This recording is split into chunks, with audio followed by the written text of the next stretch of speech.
IBomma Ravi bail petition పై కాసేపట్లో నాంపల్లి కోర్టులో వాదనలు జరగనున్నాయి. ఇప్పటికే 2 సార్లు కస్టడీకి తీసుకుని పోలీసులు ఐబొమ్మ రవిని ప్రశ్నించారు. అటు ఐబొమ్మ రవికి పోలీసులు ఆఫర్ ఇచ్చినట్టు తెలుస్తోంది.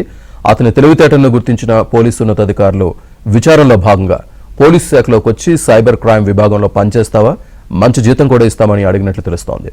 రవి మాత్రం వారి ఆఫర్ను తిరస్కరించినట్లు సమాచారం.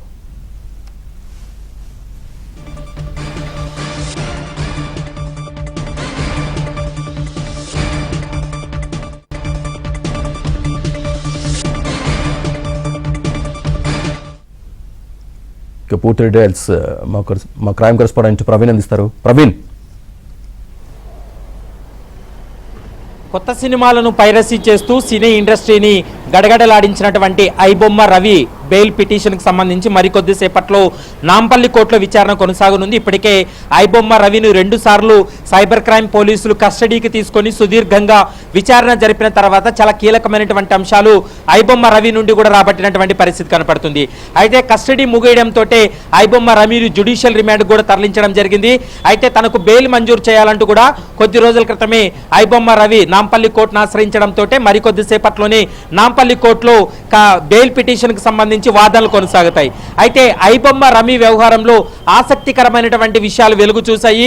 పోలీసులు కస్టడీకి తీసుకొని విచారించినటువంటి సమయంలో ఒకవైపు కేసుకు సంబంధించినటువంటి వివరాలన్నీ రాబడుతూనే తను వ్యక్తిగతమైనటువంటి జీవితానికి సంబంధించి కూడా కొంత పోలీసులు అతనితో చర్చించినటువంటి పరిస్థితి, విచారించినటువంటి పరిస్థితి కనపడింది.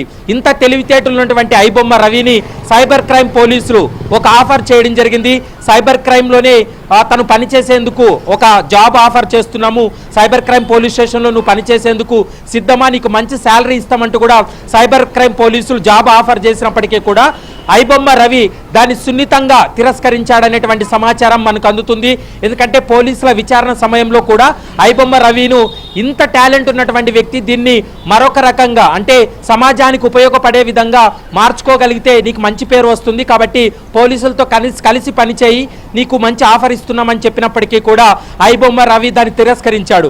మరి అయితే ఈ కేసులో ముఖ్యంగా ఐబొమ్మ అనేటువంటి ఒక పైరసీ కేసులో నువ్వు ఇరుక్కున్నావు, నీ బొమ్మ ముగిసింది, మరి నెక్స్ట్ నీ ఫ్యూచర్ ఏంటని పోలీసులు విచారించినటువంటి సమయంలో కరేబియన్ దీవులకు వెళ్ళిపోయి తాను ఆ భారతీయ వంటకాలన్నీ కూడా అక్కడ రుచి చూపిస్తాను, కరేబియన్ దీవుల్లో రెస్టారెంట్లు ఏర్పాటు చేస్తాను, అన్ని ప్రాంతాల్లో బ్రాంచ్లు ఏర్పాటు చేసి ఈ భారతీయ వంటకాలన్నీ కూడా అక్కడ పరిచయం చేస్తాను, దాని ద్వారా డబ్బులు సంపాదించి నేను ప్రపంచంలో ఉన్నటువంటి అన్ని దేశాలు తిరుగుతూ ఎంజాయ్ చేస్తానంటూ కూడా తను పోలీసుల విచారణ ముందు వెల్లడించినటువంటి పరిస్థితి ఉంది.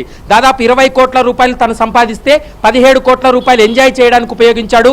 3 కోట్ల రూపాయలు ప్రస్తుతం పోలీసులు అయితే మాత్రం సీజ్ చేసినటువంటి పరిస్థితి అయితే స్పష్టంగా కనపడుతుంది. శ్రీనివాస్.